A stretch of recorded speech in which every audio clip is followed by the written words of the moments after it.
હવે તો સરસ રીતે તમે બધા એટલું સરસ ભાષાંતર કરો છો, મેં જોયું છે.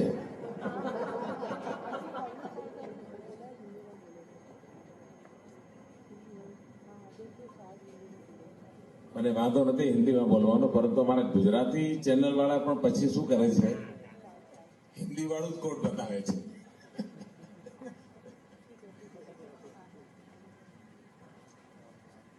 મિત્રો, આપ સૌનું સ્વાગત છે.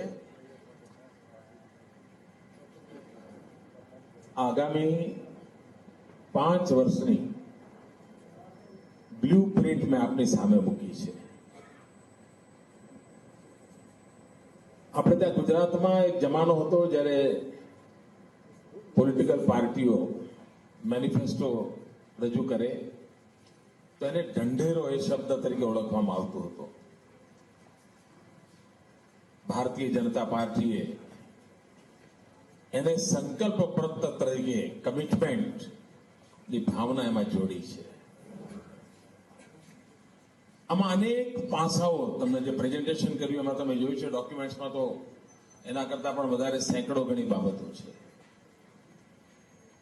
અમારા સંકલ્પ પત્રની એક વિશેષતા એ છે કે અમે એમાં અમારું વિઝન શું છે કહ્યું છે, અને એની સાથે અમારો એક્શન પ્લાન શું છે એની બારીકી પણ આ ચૂંટણી ઢંઢેરામાં કહ્યું છે. અમે એક નવી વાત આમાં કરી છે જે સમગ્ર દેશ માટે પણ પહેલી વાર થઈ રહી છે.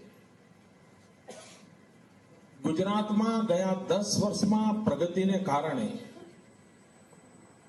એક મોટો ન્યૂ મિડલ ક્લાસ જેને કહીએ, નવીન મિડલ ક્લાસ, નવોદિત મિડલ ક્લાસ એને આકાર લીધો છે અને બહુ મોટો બલ્ક છે. ગઈકાલ સુધી ગરીબીમાં હતો અને હળવેકથી હવે આ બાજુ આવ્યો છે. અમે કહ્યું છે કે આવા નવોદિત મધ્યમ વર્ગની અમે વ્યાખ્યા કરીશું અને કયા પેરામીટરમાંથી એને નવોદિત મધ્યમ વર્ગ ગણાય, અને નવોદિત મધ્યમ વર્ગ માટે અનેકવિધ નવી યોજનાઓ અમે લઈ આવ્યા છીએ.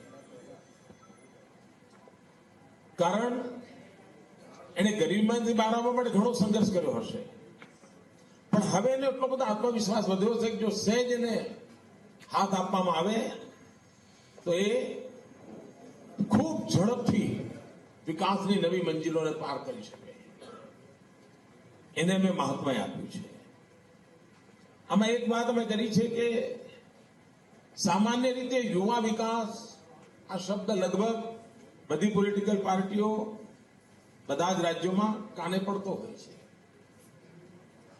અમે એમાં એક નવું ડાયમેન્શન ઉમેર્યું છે. Not only youth development but youth led development.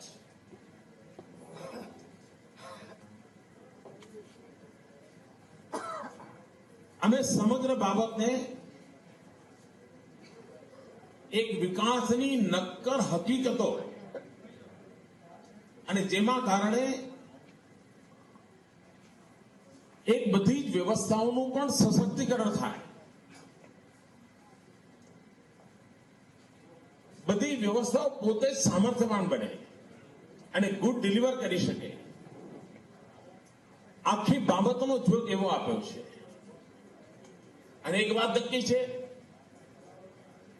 કે ભારતીય જનતા પાર્ટી માટે સંકલ્પ પત્ર બહુ ગંભીર બાબત છે. અમે વિરોધ પક્ષમાં હોત તો કદાચ 5-50 બધી વાતો કરીને આપ બી ભલે આમ બી ભલે અને છાપામાં 2 દાડા ચમકીને ચાલી જાય, પણ મને ખબર છે અમારી જવાબદારી શું છે. કારણનો એક શબ્દનો અમલ થાય એના માટે અમારે મથામણ કરવાની છે, અને એ ગંભીરતાથી આ સંકલ્પ પત્ર આપની પાસે લાવ્યા છે. અમે મકાનોની બાબતમાં ખૂબ સ્પેસિફિક વાત મેનિફેસ્ટોમાં કરી છે. મકાનોની સાઈઝ કઈ હશે, કયા વર્ગના લોકોને કેટલા મકાનો આપી શકીશું, અને મુખ્યમંત્રીના વડપણ નીચેનો વિભાગ બનાવવામાં આવશે. ભૂતકાળમાં કોંગ્રેસ પાર્ટીએ જે શાસન કર્યું એ દરમિયાન એમણે 40 વર્ષમાં માત્ર 10 લાખ મકાનોનું નિર્માણ કર્યું હતું અને એ મકાનોની હાલત એવી હતી કે મારે આ વખતે બજેટમાં સરકારે જે હળપતિઓને મકાન આપ્યા હતા એ બધા નવા બનાવવાનો કાર્યક્રમ આપવો પડ્યો, કારણ એ ટકી જ ન શક્યા એવા મકાનો ભૂતકાળની સરકારો મૂકી ગઈ હતી. મિત્રો, અમે 10 જ વર્ષમાં 22 લાખ મકાનોનું કામ પૂર્ણ કર્યું છે અને હવે અમારી આ બાબતમાં એક માસ્ટરી આવી ગઈ છે, કામને વિવેક આપવાની, અને તેથી અમે આગામી 5 વર્ષમાં 50 લાખ મકાનોની જવાબદારી માથે લઈએ છીએ.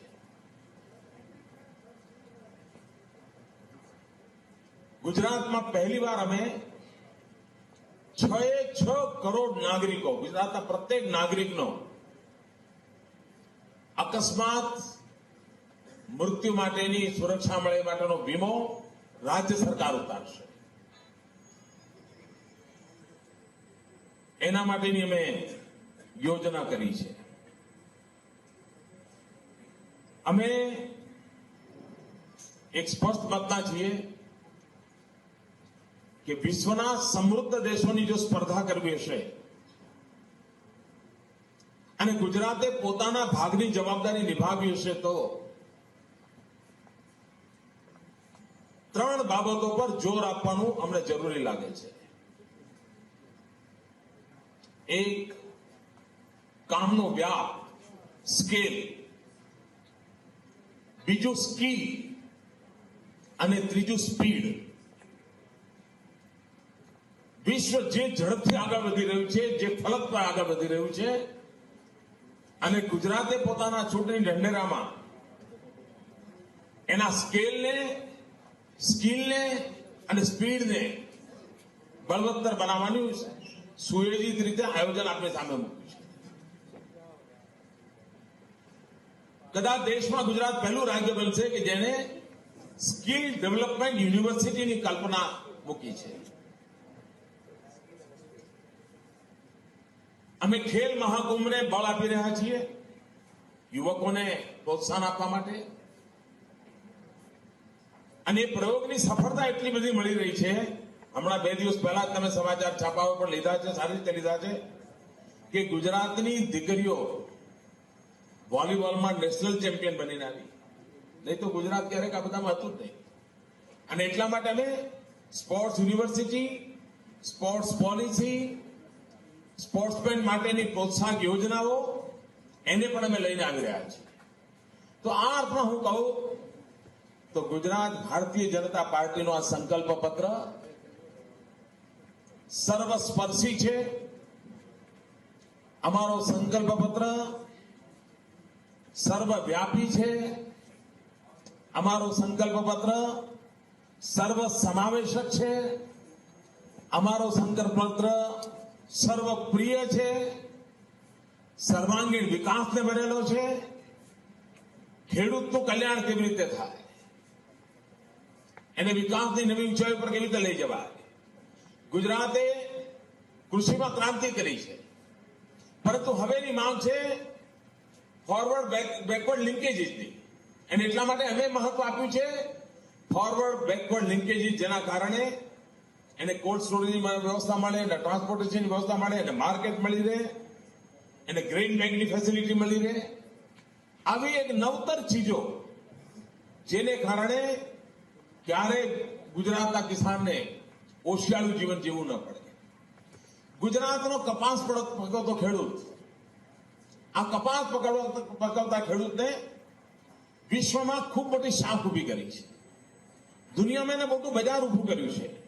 પણ કમનસીબે ભારત સરકારની નીતિઓમાં સ્થિરતા ન હોવાના કારણે ક્યારેક નિકાસ પર પ્રતિબંધ મૂકે, ક્યારે નિકાસ પર પ્રતિબંધ ઉઠાવી લે. આને કારણે ગુજરાતનો કપાસ પકવતો ખેડૂત બેહાલ થઈ જાય છે. ગયા 1 વર્ષમાં ગુજરાતના કપાસ પકવતા ખેડૂતને 7,000 કરોડ રૂપિયાનું નુકસાન થયું છે. તો ભારત સરકારની નીતિઓ પર નિર્ભર રહે ગુજરાતનો ખેડૂત, તો ગુજરાતનો ખેડૂત તબાહ થઈ જાય. અને એટલા માટે અમે આગ્રહ કર્યો છે કે અમે ટેક્સટાઇલના ક્ષેત્રને વિકસાવવા માંગીએ છીએ. અને કપાસ પકવાય છે ત્યાં જ તાંતણા બને, ત્યાં જ કાપડ બને, ત્યાં જ રેડીમેડ ગાર્મેન્ટ બને, ત્યાંથી જ દુનિયામાં જાય. અને અમારું સપનું છે હિન્દુસ્તાનનું સૌથી મોટું ટેક્સટાઇલ હબ અહીંયા બને. અને નવજવાનોને રોજગારમાં સૌથી વધારે રોજગારી આપવાની ક્ષમતા એગ્રીકલ્ચરમાં છે. અને એગ્રીકલ્ચર પછી સૌથી વધુ રોજગાર આપવાની કોઈની તાકાત હોય તો ટેક્સટાઇલ ઇન્ડસ્ટ્રીમાં છે. અને એટલા માટે ગુજરાત ટેક્સટાઇલ ઇન્ડસ્ટ્રીને પ્રમોટ કરવાના સંકલ્પ સાથે અમે આ સંકલ્પપત્રમાં આવ્યા છીએ. અને આવનારા 5 વર્ષમાં ગુજરાત હિન્દુસ્તાનનું ફરી એકવાર ટેક્સટાઇલ કેપિટલ બને એના માટેની મથામણ લઈને એક સુયોજિત, અને એમાં એના મૂળમાં અમારા મનમાં કપાસ પકવતા ખેડૂતનું કલ્યાણ છે. અમારા મનમાં નવજવાનોને રોજગાર મળે એ અમારી પ્રાથમિકતા છે. અને એને અમે ધ્યાનમાં રાખીને કેન્દ્રિત કર્યું છે. Gujarat vibrant Gujarat global investor સમિટને કારણે સમગ્ર દુનિયામાં જાણીતું બન્યું છે. દર 2 વર્ષે આપણે સમિટ કરીએ છીએ ને, હવે તો હિન્દુસ્તાનની બધી જ સરકારો પોતપોતાની રીતે પોતપોતાના રાજ્યમાં આ પ્રકારના સમિટ કરતા થયા છે. એનો અર્થ કે બધાએ સ્વીકાર્યું છે કે આ પ્રયોગ ખૂબ સફળ છે. અને હું આવકારું છું, બધા જ રાજ્યો કરીને આવકારું છું. હવે અમે નવું કરી રહ્યા છીએ કે દર બીજા વર્ષે અમે એક વિશ્વ કક્ષાનો એગ્રીકલ્ચર ફેર કરવાના છીએ. અને એમાં પણ એગ્રીકલ્ચર સેક્ટરમાં ટેકનોલોજીને કેવી રીતે પ્રોત્સાહન મળે, અમારું ક્ષેત્ર, અમારું ફોકસ એરિયા છે. ગુજરાતનો ખેડૂત પણ એગ્રીકલ્ચર સેક્ટરમાં ટેકનોલોજી સેવી કેવી રીતે બને, ટેકનોલોજીનો વધુ મહત્તમ ઉપયોગ કેવી રીતે કરી શકે, એ દિશામાં અમે આગળ વધવા માંગીએ છીએ. ગુજરાતે શ્વેત ક્રાંતિમાં નામના કમાઈ છે. પ્રથમ શ્વેત ક્રાંતિ દૂધના ઉત્પાદનમાં કરી, બીજી શ્વેત ક્રાંતિ મીઠા ઉત્પાદનમાં કરી, અને હવે ત્રીજી શ્વેત ક્રાંતિ કપાસ ઉત્પાદનમાં કરી છે. આમાં શ્વેત ક્રાંતિને વધુ બળ કેવી રીતે મળે? એક જમાનો હતો કચ્છ કાઠિયાવાડની ડેરીઓ ન કરવી એવા નિર્ણયો ભૂતકાળની સરકારોએ કર્યા હતા. અમે કચ્છ અને કાઠિયાવાડની અંદર દૂધના ઉત્પાદકોને પૂરતો ભાવ મળી રહે એના માટે ડેરી ઉદ્યોગના નેટવર્કને વિકસાવવા માંગીએ છીએ. પશુને પૂરતું ખાણદાણ મળી રહે, પોષક ખાણદાણ મળી રહે, એની ચિંતા કરવા માંગીએ છીએ. સમગ્ર દેશમાં દૂધ ઉત્પાદનનો જે ક્રમ છે એના કરતા ગુજરાતે લગભગ 1.5 આવક વધારી છે. અમે એને ઓર આગળ વધારવા માંગીએ છીએ. અને દૂધની ઉત્પાદકતા કેમ વધે એના પર અમે ફોકસ કરવા માંગીએ છીએ. તો એક વૈજ્ઞાનિક ઢબે સમગ્ર વિકાસને વધુ મજબૂત કેવી રીતે બનાય, વધુ વ્યાપક કેવી રીતે બનાય, વધુ ઝડપી કેવી રીતે બનાવી શકાય, એને કેન્દ્રમાં રાખીને કર્યું છે. માતાઓ બહેનોના વિકાસ માટે અલગથી સમગ્ર યોજના મૂકી છે.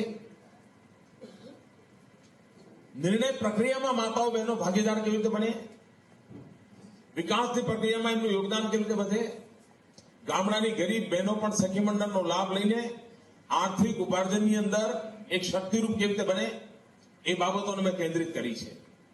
તો ભાઈઓ, તમે એક મોટો ગ્રંથ પણ આપ્યો છે સંકલ્પ પત્રનો. એની સાથે સાથે તાળવેલા કેટલા પોઈન્ટ્સ પણ આપ્યા છે. અંગ્રેજીમાં પણ એનો સિનોપ્સિસ તૈયાર કરીને તમને પહોંચાડવાનો પ્રયાસ કર્યો છે. અને મને વિશ્વાસ છે મિત્રો કે અમારા સમાજના બધા જ વર્ગોનું કલ્યાણ કરનારા, ગુજરાતના બધા જ વિસ્તારોનો વિકાસ કરનારા, ગુજરાતના ભવ્ય નિર્માણ માટે થઈને આ સંકલ્પ પત્ર એક પ્રેરણાનું કામ કરશે. એક સમયબદ્ધ, ક્રમબદ્ધ, ટાઈમ લિમિટમાં પૂરા કરવાના એજન્ડા સાથે ગુજરાતની જનતાના ચરણોમાં અમે ધરીએ છીએ. અને મને વિશ્વાસ છે કે ગુજરાતના મતદારો અમારા ચૂંટણી સંકલ્પ પત્રને ગુજરાતના વિકાસને એક શિલાલેખ તરીકે સ્વીકાર કરીને અમને ફરી એકવાર ગુજરાતની સેવા કરવાની તક આપશે. આપ સૌ મિત્રોના માધ્યમથી અમારી વાત પહોંચશે એવો મને પૂરો વિશ્વાસ છે.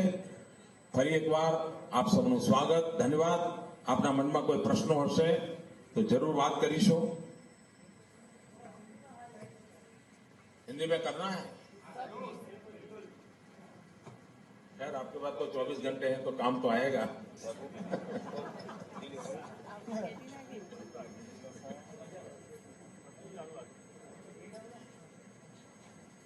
आज गुजरात भारतीय जनता पार्टी की तरफ से गुजरात के 6 करोड़ नागरिकों को आगे आने वाले 5 वर्ष में गुजरात किस प्रकार से तरक्की की ओर ले जाना चाहता है, उसकी एक ब्लूप्रिंट संकल्प पत्र के रूप में मैंने प्रस्तुत की है।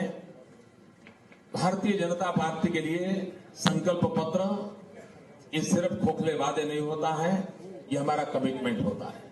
हमारा संकल्प पत्र सर्वव्यापी है, सर्व समावेशक है, सर्वांगीण विकास की ब्लूप्रिंट है, समाज के वंचितों के विकास के लिए है, गरीब, दलित, पीड़ित, शोषित उनके कल्याण के लिए, और वो अपने जीवन में गर्वभर जीवन कैसे जिए और अपने बलबूते पर विकास के लिए सारी संभावनाएं से कैसे उपलब्ध हो, ऐसा एक माहौल बनाने का प्रयास हम कर रहे हैं।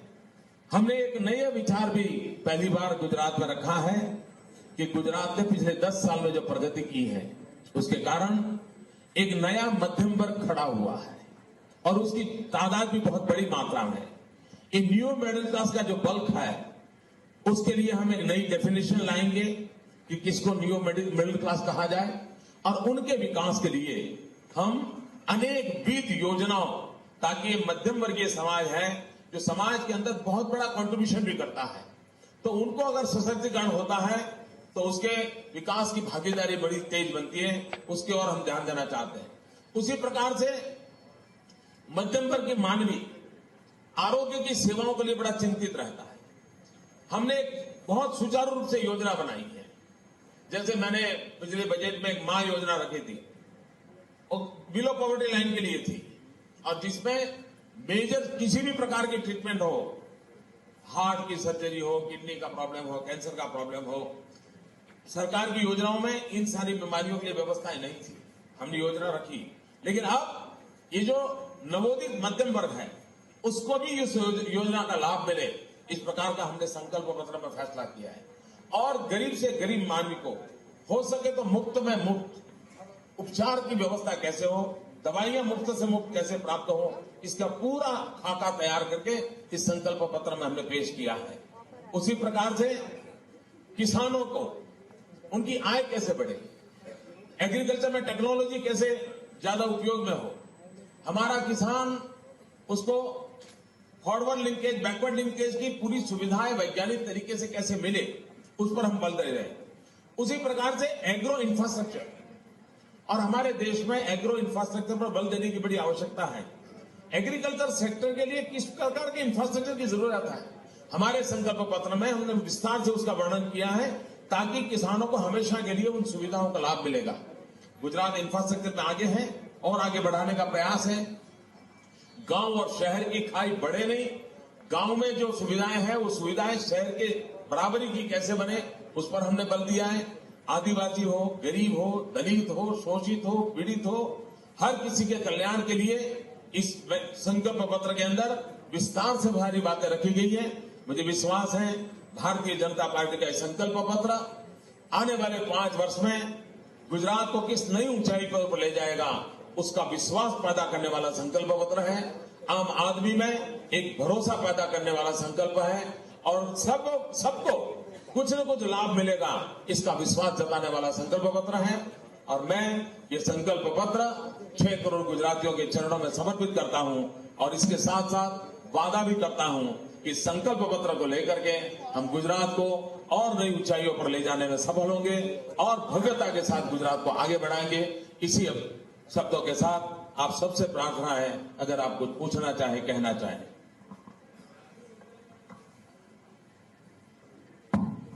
समग्र संकल्प पत्र में मैंने कहा है कि गुजरात में ट्रांसफर થઈ ગઈ, આખા મૂળમાં ગ્રામીણ વિકાસનો જે બેઝ છે એ ગ્રામ અર્થતંત્રને સમૃદ્ધ કરવાના આધારિત છે। દાખલા તરીકે જિલ્લે જિલ્લે ટેક્સટાઇલ પાર્ક બનાવવા, આ સ્વાભાવિક જ્યાં રૂપ પેદા થતું હશે ત્યાં જ આ ટેક્સટાઇલ પાર્ક આવવાના છે અને એના કારણે ગ્રામીણ નવજવાનોને રોજગારની સંભાવનાઓ વધવાની છે. એ જ રીતે દિલ્હી મુંબઈ ઇન્ડસ્ટ્રીયલ કોરિડોર આવતા અહીંયા ટ્રાન્સપોર્ટેશનનો મોટો ઉદ્યોગ વિકસવાનો છે. એ ઘણું કરીને ગ્રામીણ જુવાનીઓના રોજગાર માટેનું કારણ બનવાનું છે. અને ગુજરાતની પ્રગતિનો આધાર પણ એ છે કે ગુજરાતે ગ્રામીણ રોજગારી આપવામાં ખૂબ મોટી સફળતા મેળવી છે. એની સૌથી મોટી સિદ્ધિ છે.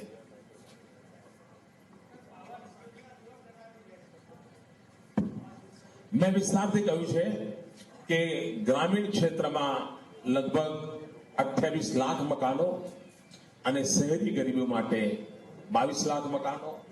બીજી વાત કરી છે કે જ્યાં રહેતા હોય એની પસંદગીની પાસે, એવું નહીં કે ભાઈ એ રહેતો હોય વાડજમાં અને મકાન લાંબામાં બનાવી દે તો એ જાય નહીં. આજ ભૂતકાળમાં આવી બધી બાબતો રહી છે, એમાં પરિવર્તન કરે. પછી અમે એમાં મેન્શન કર્યું છે કેટલા સ્ક્વેર ફૂટનો એરિયા કયા ધોરણ માટે. ત્રીજી વાત અમે કરી છે કે આ અમુક લાખ કરતા વધારે રકમનું મધ્યમ વર્ગીય પરિવારનું મકાન બનતું હશે તો એને વ્યાજમાં રાહત કેવી રીતે આપવી, લોનમાં, એની પણ એને સ્પષ્ટ વ્યાખ્યા કરી છે. એટલે મકાનની બાબતમાં મધ્યમ વર્ગની જે કઈ મુશ્કેલીઓ છે એ મુશ્કેલીઓના નિરાકરણ બાબતમાં અમે બહુ સફળતાપૂર્વક આગળ વધી શકીએ અને વિશ્વાસ બેસે. આમાં વિશ્વાસ મોટી બાબત છે. એવી રીતે આખી યોજના સંકલ્પ પત્રમાં રજૂ કરી છે. उसके लिए कमेटी बनाएंगे और उसको काम देंगे. लेकिन सरकार संकल्प पत्र में भारतीय जनता पार्टी कहती है हम उसके पैरामीटर तय करेंगे. आर्थिक स्थिति कैसी होनी चाहिए, पहले कैसे थे, कितने साल के बाद परिवर्तन आए, कई पैरामीटर होंगे. और जब ये मैंने विषय रखा है तो इसकी डिबेट भी होगी. तो जो भी इस क्षेत्र के ज्ञानवान लोग हैं वो भी शायद कुछ न कुछ आर्टिकल लिखेंगे, उसमें से भी हमें मार्गदर्शन मिलेगा. तो एक ये नया विषय है और इसके लिए कमेटी बना करके, एक्सपर्ट कमेटी बना करके उसकी डेफिनेशन बना करके उसको लागू किया जाएगा.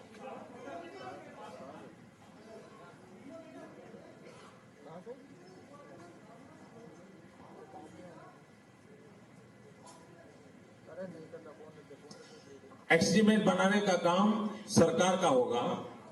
पार्टी अपना विजन देती है, एक्शन प्लान देती है, उसकी बारीकियां होती है वो बजट में आएगी. तो ये मेरी बजट स्पीच नहीं है, बजट स्पीच में मैं वो लेके आऊंगा.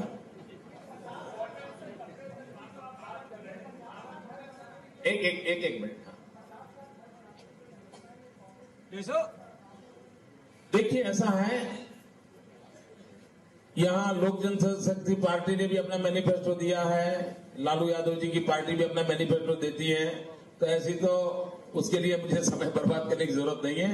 हमने पिछली मैनिफेस्टो में भी वादा किया था और हमने 20 लाख का वादा किया था, 22 लाख मकान पूरे किए थे.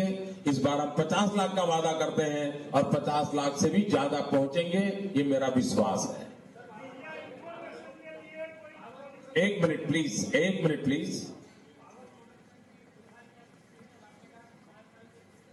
भैया गुजरात की मैं सौरभ भाई को देता हूं, आपको काफी ज्ञानवर्धन हो जाएगा. आज की तारीख में Gujarat is one of the only states in the country कि जिसका कॉन्फिडेंटली वी कैन से कि we are a pass of the state. 40 साल में अराउंड 8,500 मेगावाट्स हमने बनाया था. We have practically doubled it और अभी आज की तारीख में 15,000 मेगावाट का प्रोडक्शन है. Our target is कि नेक्स्ट 5 years में कन्वेंशनल नॉन कन्वेंशनल सब मिला के अप्रोक्सीमेटली 30,000 मेगावाट्स का जनरेशन यहाँ पे होगा.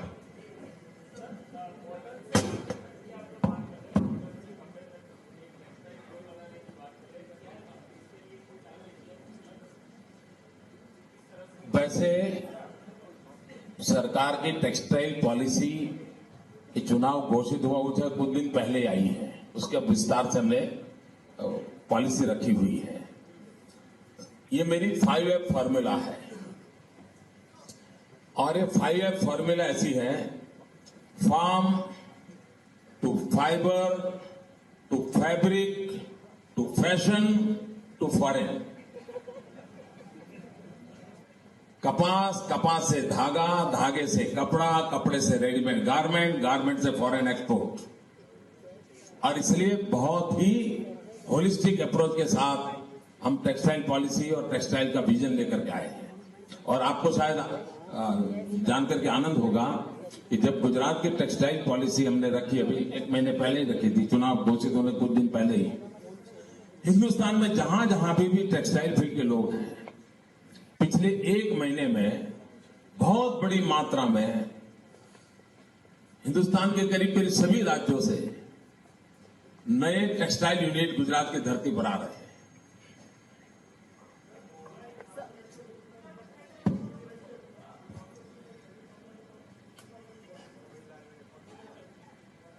वैसे अभी जो 4 राज्यों के चुनाव हुए, उत्तर प्रदेश, पंजाब, उसमें भी उसे सेमीफाइनल कहा गया था।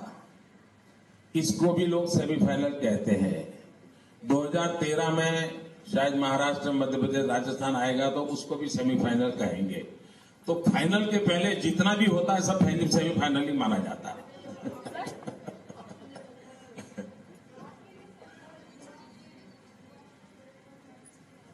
जी हां, हमने मैनिफेस्टो, हमारे संकल्प पत्र में कहा है कि कोई भी नौजवान अगर स्वरोजगार के लिए आगे बढ़ना चाहता है और बैंक में लोन लेने जाता है, बैंक लोन देने के लिए तैयार होती है, लेकिन बैंक तब तक लोन नहीं देती है जब तक कि गारंटर नहीं है।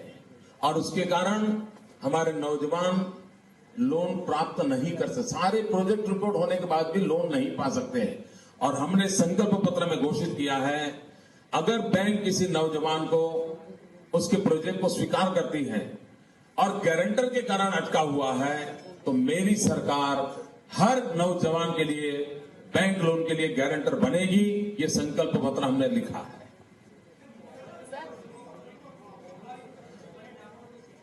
ये डॉक्टर मनमोहन सिंह जी ने पूछવાનો सवाल છે।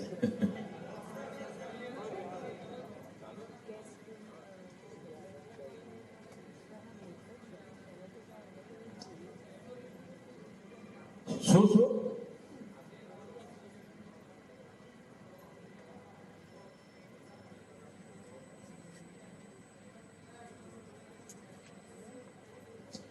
તમારી પાસે આંકડા ક્યાંથી આવે મને ખબર નથી, પરંતુ સ્કોપની કોઈ એક્ઝામ નથી હોતી।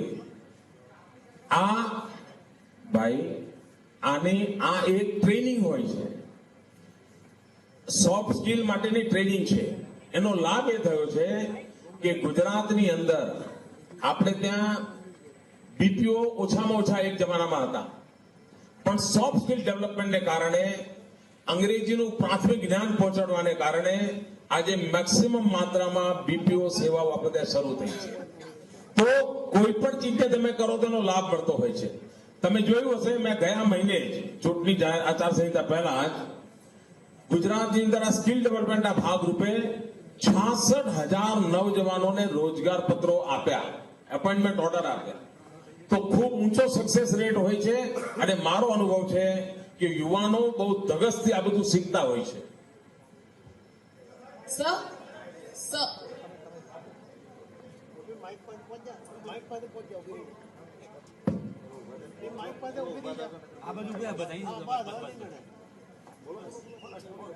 धन्यवाद।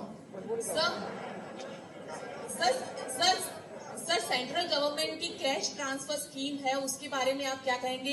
इलेक्शन कमीशन ने भी अब वो मसला इलेक्शन कमीशन के पास है, वो 20 दिन इंतजार कर सकते थे।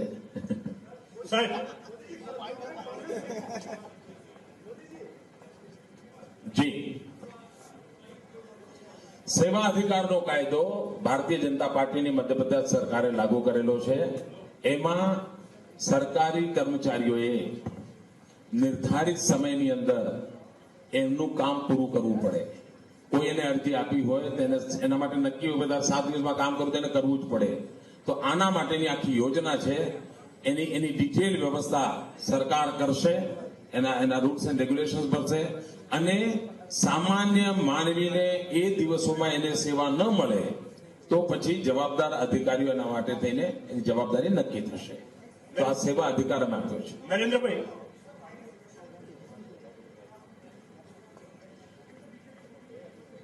ગુજરાત એનું મૂળ કારણ એ છે કે ગયા 10 વર્ષમાં ગુજરાતમાં જે પ્રગતિ થઈ છે એના કારણે જે ગરીબીની અંદર સપડાતો એક મોટો વર્ગ હતો એ ગરીબીમાંથી બહાર આવ્યો છે. પણ હજુ સામાન્ય જે મધ્યમ વર્ગ છે એની સ્થિતિએ પહોંચ્યો નથી, વચગાળાની વ્યવસ્થામાં છે. ગરીબીની રેખા નીચે હતો ત્યાં સુધી એને બધા લાભ મળતા હતા. મધ્યમ વર્ગ બને એવી સ્થિતિ હજુ પહોંચી નથી. એવી અવસ્થાએ પહોંચ્યો છે કે હજુ એને થોડી સહાયની આવશ્યકતા છે. અને એટલા માટે આ ન્યૂ મિડલ ક્લાસ ગુજરાત જેવા રાજ્ય માટે એક અનિવાર્ય બાબત બની ગઈ છે. અને અમારા માટે આનંદનો વિષય છે કે આટલો મોટો ન્યૂ મિડલ ક્લાસનો મોટો બલ્ક ગુજરાતમાં ઉભો થયો છે જે ગરીબીમાંથી બહાર આવી રહ્યો છે. આ સંકલ્પ પત્ર સર્વવ્યાપી છે, સર્વસ્પર્શી છે, સર્વ સુખકારી છે. આ સૌને માટે છે, મતલબ 6 કરોડ ગુજરાતીઓ માટે છે.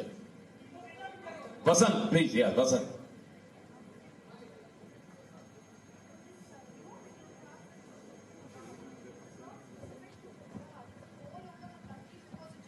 Thank you for your information. Thank you for your information. My manifesto is only for Gujarat. That's why I'm talking about Gujarat. Modi જી, અકસ્માત વીમો હોય છે 6 કરોડ નાગરિકો માટે લેવામાં આવે છે, બધા જ નાગરિકો માટે. એની ડિટેલ ઇન્સ્યોરન્સ કંપની અને ગવર્નમેન્ટ બેસીને નક્કી કરશે. સાહેબ 2007માં ગૌચર વિકાસ બોર્ડ રચવાની સંકલ્પ પત્રમાં જાહેરાત કરી હતી. હજી સુધી ગુજરાતમાં ગૌચર વિકાસ board. Thank you for your question. ગયા વિધાનસભાના બજેટનું મારું ભાષણ જોઈ લેજો. બજેટના અંદર ગૌપાલક ગૌચર વિકાસ બોર્ડ બની ગયું છે. ડોક્ટર વલ્લભભાઈ કથિરિયા એના ચેરમેન છે અને એની પૂરી બ્લુપ્રિન્ટ પણ બનાવેલી છે. मोदी जी, किस कोने से? सारी फील्ड में इन्वेस्टमेंट की बात आपने की है, लेकिन रिटेल में एफडीआई के मसले पर आपके घोषणा पत्र में कुछ भी नहीं है. भारत सरकार ने फेडरल स्ट्रक्चर का अवमानना की है. राज्यों के साथ बैठकर के इस विषय की बातचीत करने का वादा किया था. भारत सरकार ने अब तक हमसे भाई बुलाया नहीं, इस विषय की चर्चा नहीं की है. भारत सरकार जब इस विषय पर हमारा अभिप्राय मांगेगी हम जरूर जाएंगे, उनको बताएंगे. हाँ बसंत प्लीज. मुझे विश्वास है गुजरात की जनता मुझे भव्य विजय देगी और अगर विजय देते हैं तो मेरी भारतीय जनता पार्टी आगे मुझे चुनाव नहीं लड़ाएगी, ऐसा मैं नहीं मानता हूं. मिस्टर मोदी,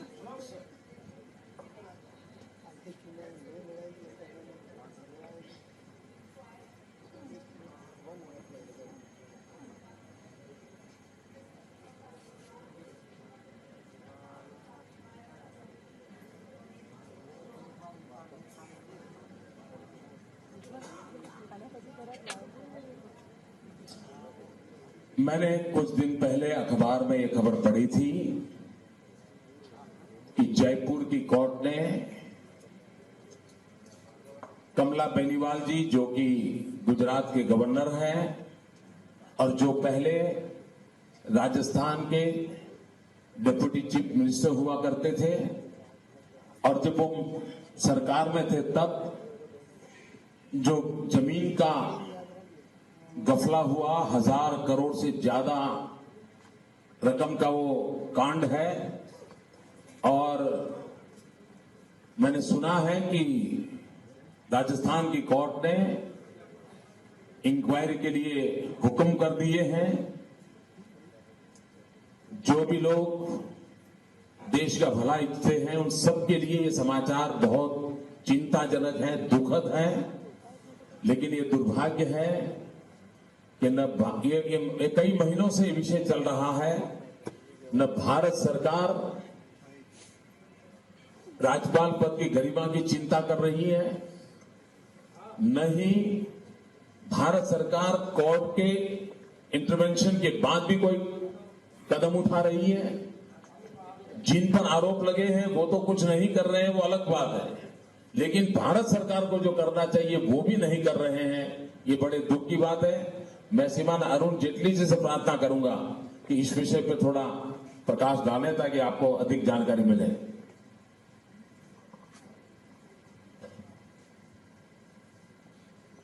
जो संवैधानिक उच्च पदों पर बैठे हुए हैं उनके लिए भी आवश्यक है, देश के लिए भी आवश्यक है और भारत सरकार के लिए भी कि पद की गरिमा बनी रहे। और पद की गरिमा व्यक्ति की गरिमा से ज्यादा ऊंची होती है। और इसलिए क्योंकि ये विषय आया है, हम भारत सरकार की क्या प्रतिक्रिया इस पे होती है उसकी प्रतीक्षा कर रहे हैं। ये पहले संसद में भी विषय उठ चुका है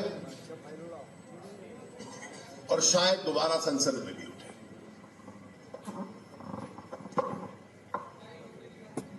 मित्रों, बहुत बहुत धन्यवाद। आइए, सबको भोजन के लिए निमंत्रण है।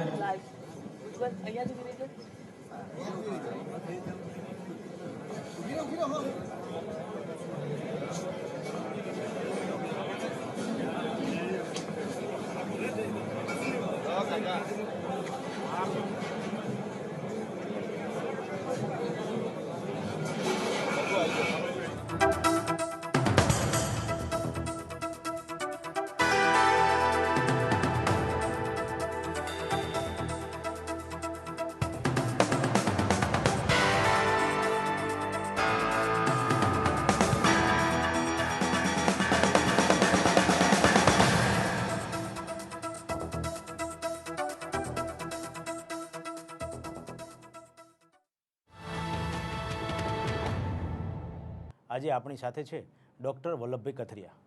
ડૉક્ટર વલ્લભભાઈ કથિરિયાનો પરિચય ગુજરાતની આમ જનતામાં આપવાનો મને ઉચિત એટલા માટે નથી લાગતું કે ગુજરાતની દરેક પ્રજા એમને ઓળખે છે, કારણ કે એમનું અભિયાન, જે અભિયાન સાથે જોડાયેલા છે, ગૌ સેવા અભિયાન, ગૌ સેવાની જે પ્રવૃત્તિ કરે છે. વલ્લભભાઈ કથિરિયા પોતે ડૉક્ટર છે, સર્જન છે, કેન્સરના સર્જન છે અને એમના